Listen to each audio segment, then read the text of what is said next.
Reliance company থেকে tower বসানোর কথা বলে ফোন আসলেই সাবধান, আপনার সর্বস্ব লুট হতে পারে এক ফোনেই। উদয়পুর বাগমাই এলাকার বাসিন্দা দিলীপ কুমার দাসকে এভাবেই জিও রিলায়েন্স কোম্পানি থেকে ফোন করে ব্যাংক অ্যাকাউন্ট খালি করে নেয়।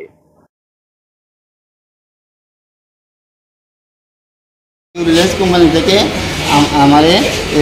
আমার থেকে 40,000 টাকার উপরে 25,000 টাকার উপরে নিয়েছে।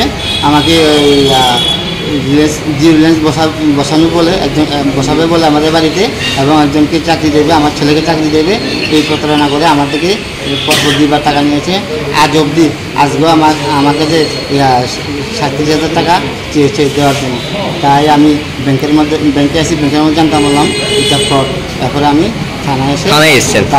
আচ্ছা, প্রথমে আপনাকে ফোন করে কি বলা হলো যে জিও রিলায়েন্স কোম্পানি থেকে ফোন করেছি, তারপর কি বলা হলো? ফোন করার পর বলছে যে আমার বাড়ির 15 দিনের মধ্যে টাওয়ার বসাবে জিও রিলায়েন্স।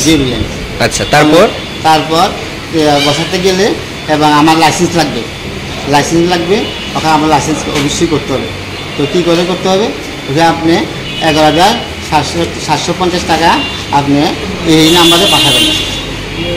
তাই আমি পাঠাচ্ছি। পাঠানোর পর গতকালকে আবার বলছে যে আপনাদের আপনার আইডি ব্যাংকে 15 লক্ষ টাকা ঢুকবে, 15 টাকার ইয়ে দিতে হবে না, ট্যাক্স দিত না। ট্যাক্সটা কীভাবে দিতে হবে? 11,000-এর পরে আর কত নিল আপনার থেকে? 11,000 বলে 24,750 টাকা নিয়েছে। তারপরে আবার ট্যাক্সের ব্যাপারে ট্যাক্স দিতে লাগতো না। আমি আবার বলছে 37,000 টাকা দেওয়ার কথা আজকে দিলে রিটার্ন আবার আমার ব্যাংকের মাধ্যমে টাকাটা ফিরিয়ে দেবে।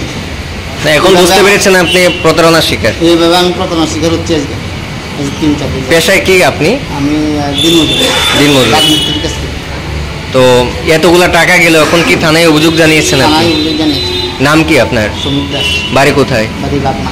কি চাইছেন? আপনার এতগুলা টাকা প্রতারণার শিকার হয়েছেন, আপনি থানার কাছে কি চাইছেন? থানার কাছে দ্বারস্থ হয়েছি। আমি যদি প্রতারণার শিকার হয়েছি, যেভাবে যদি আমার এরা সুবন্ধ ব্যবস্থা করে টাকাগুলো ফিরে পাওয়ার জন্য আমাদের পাইয়ে দেয়।